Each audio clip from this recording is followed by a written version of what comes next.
बच्चों, आज अष्टावक्र की कहानी का दूसरा भाग है, जिसमें हम जानेंगे कि राजा जनक और अष्टावक्र की पहली मुलाकात कैसे हुई। जब अष्टावक्र राजा जनक के दरबार में पहुंचे, तो राजा ने उन्हें अपने पास बुलाया और प्यार से बैठने को कहा। राजा जनक ने अष्टावक्र को ध्यान से देखा और मन ही मन सोचा कि यह बालक शरीर से भले ही कमजोर दिखता हो, लेकिन इसके चेहरे पर डर नहीं, बल्कि आत्मविश्वास है। राजा जनक ने पूछा कि तुम इतने छोटे होकर भी इतनी समझदारी की बातें कैसे कर लेते हो?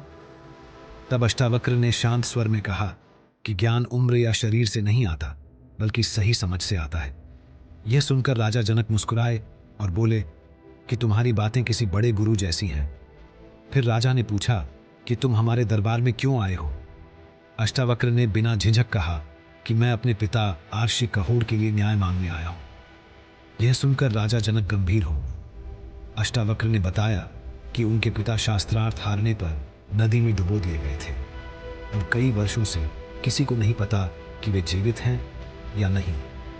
राजा जनक ने कहा कि उन्हें इस बात की पूरी जानकारी नहीं थी और उन्होंने माना कि उस समय बनाए गए नियम बहुत कठोर थे। राजा ने अष्टावक्र से पूछा कि क्या वह अपने पिता को बचाने की आशा लेकर आया है? तब अष्टावक्र ने कहा कि मैं आशा नहीं, बल्कि सत्य पर भरोसा लेकर आया हूं, क्योंकि जहां सत्य होता है वहां अन्याय टिक नहीं सकता। राजा जनक यह सुनकर बहुत प्रभावित हुए।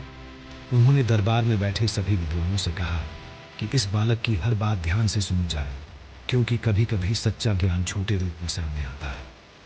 इसके बाद राजा जनक और अष्टावक्र के बीच लंबी बातचीत हुई, जिसमें अष्टावक्र ने सरल शब्दों में समझाया कि इंसान दुखी इसलिए होता है क्योंकि वह खुद को केवल शरीर मान लेता है। राजा जनक ने पहली बार महसूस किया कि किसी ने उनके मन को इतनी गहराई से छुआ है। उसी दिन राजा जनक ने अष्टावक्र को सम्मान दिया और कहा कि आज से यह बालक मेरे लिए केवल अतिथि नहीं, बल्कि गुरु समान है।